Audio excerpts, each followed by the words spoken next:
Okay, start na tayo. Bismillah, wassalatu wassalamu ala rasulillah wa ala alihi wa sahbihi ajma'in. Wa ba'd, assalamu alaikum wa rahmatullahi wa barakatuh. Malinaw naman ang boses ko. Mic ng laptop ng gamit ko eh.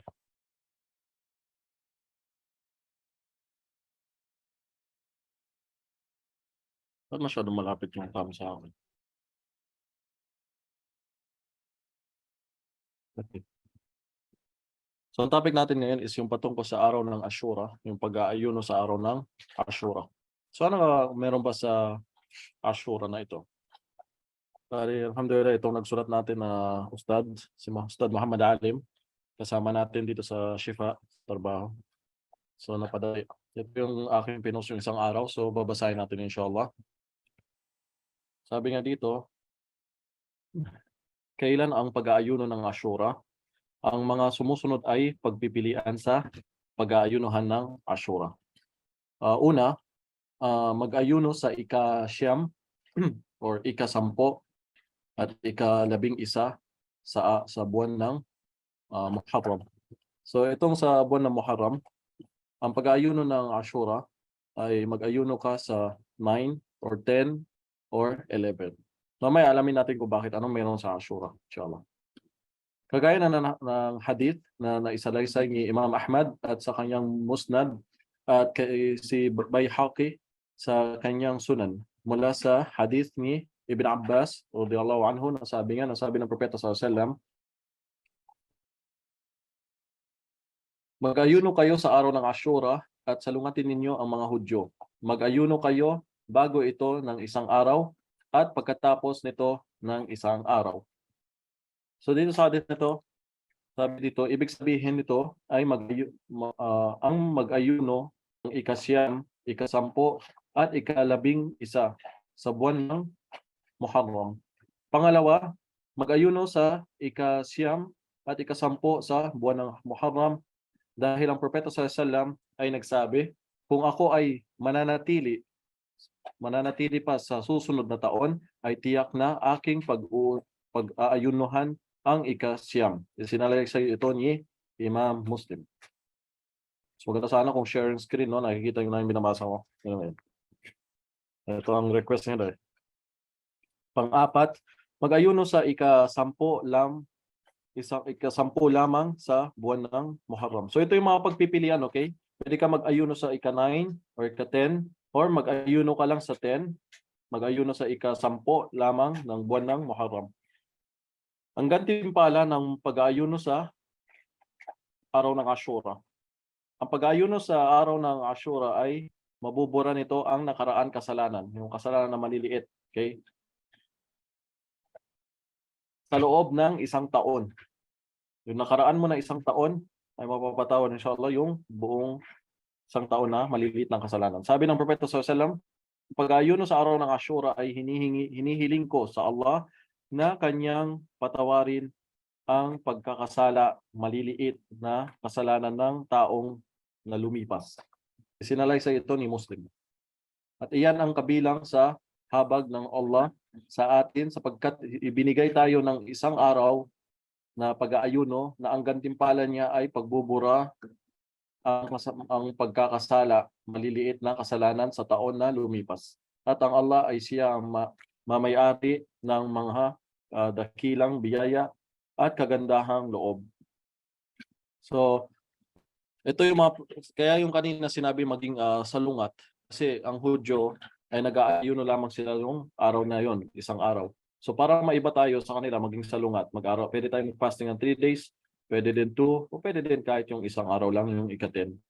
So pwede before yun, at pwede din after din yun, magka-fasting ka. So 9 at 10, at pwede din 10 at 11.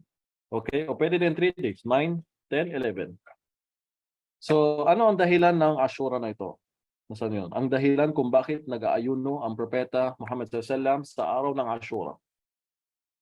Alam ko parang mahaba pa nga ito, may nagawa yata akong video noon patungkol dito na ito ay gawain na ng mga kahit panahon pa ng mga pagano na Arabo na nag-aayuno din sila noon sa Ashura. Yun ang naalala ko. Nabawalan. So naiulat na hadith ni Ibn Abbas radhiyallahu anhu na dumating ang Propeta sallallahu alaihi wasallam sa Madina at kanya nakita ang mga Hudyo na nag-aayuno sa araw ng Ashura. At kanyang tinanong sa kanila kung anong pinag-aayunuhan nila.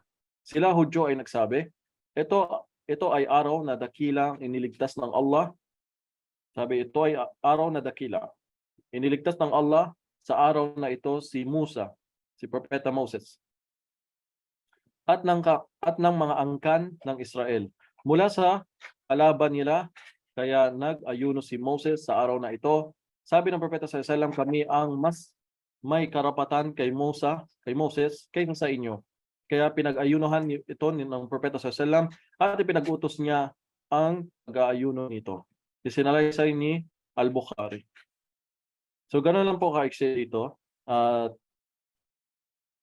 naunawaan niyo naman siguro ano ang meron sa araw ng Ashura. Pero may mga ibang mga nagsasabing Muslim na ibang ginagawa sa Ashura, or alam mo na, yung kanilang sinasaktan kanilang sarili, pero sa habag ng awa ng Allah sa atin mga Sunni Muslims ay kagandahan ang pinautos sa atin. Itong pag-aayuno, at ang reward pa niya ay 1 taon na karaan mong kasalanan ay papatawarin ng Allah.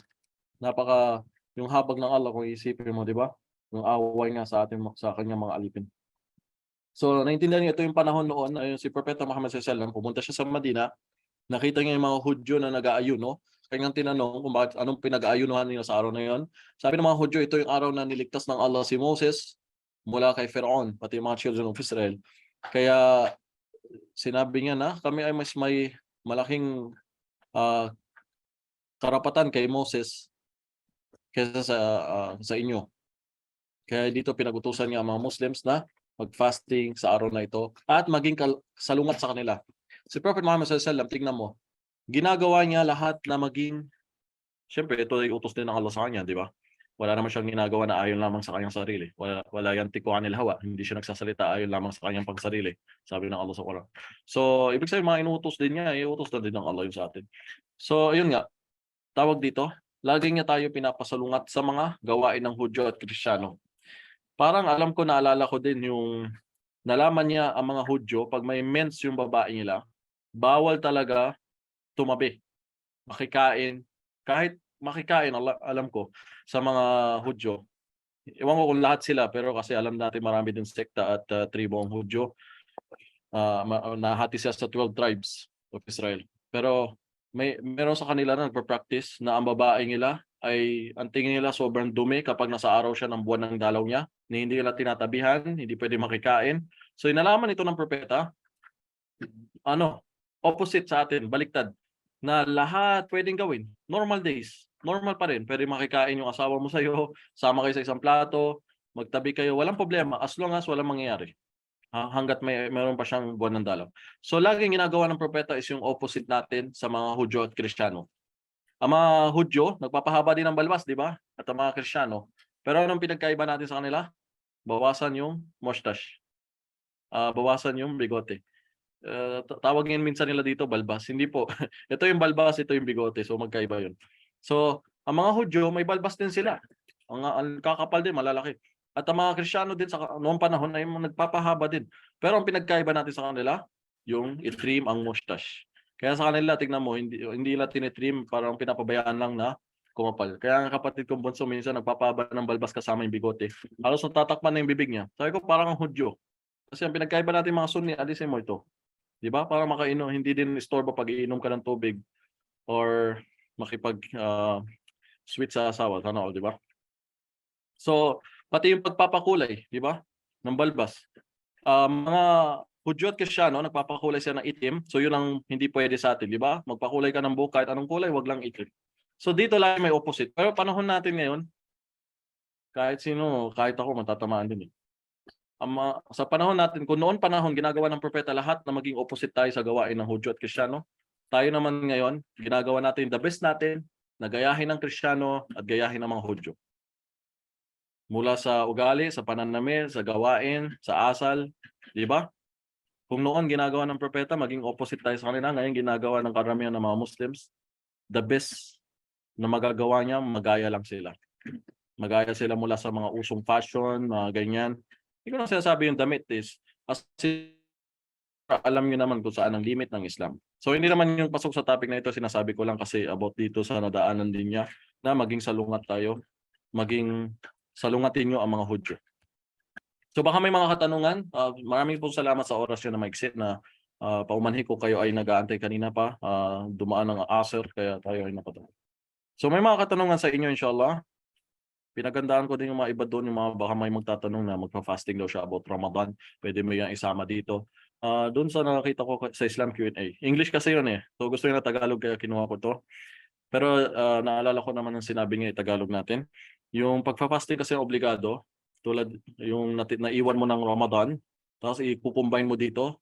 Sabi sa intention, depende din sa intention. Kailangan mo unahin yung pagpa-fasting ng Ramadan talaga. So hindi pwede maging over, yung sunnah sa over. 'Di ba? Yung sunnah na sa ibabaw ng obligado. So unahin muna yung obligado, bayaran, saka yung sunnah. Tulad kapag nadaanan namin to sa fiqh, pag maliligo ka ng ghusl, medyo malalim-lalim pala yun. May guide ako dapat kailangan.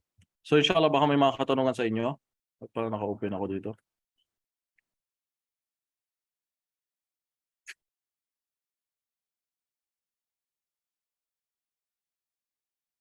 Nag-message pa ng katanungan nila. Kung wala po kayong katanungan, okay. So ito ay hindi obligado na pag-ayo no kailangan mong bayaran. At hindi sinasabing 3 days. Pero mainam din kung gusto mo yon. Kung kaya mo yon. Or kung 9 at 10 lang, walang problema. Kung 10 or 11, wala din problema. O kaya 3. O kaya isa lang, wala din problema inshallah. Okay pa? Wala na pong katanungan. May giveaway ba tayo ulit? Parang na-miss ko yung giveaway. Masaya yata yun. May nagtaas ang kamay. Wala na po. Kailangan po natin stop yung recording yata. Naiya ako i-public yung mga ganito. Wala sa ayos. Are you sure you wanna stop recording? Yes.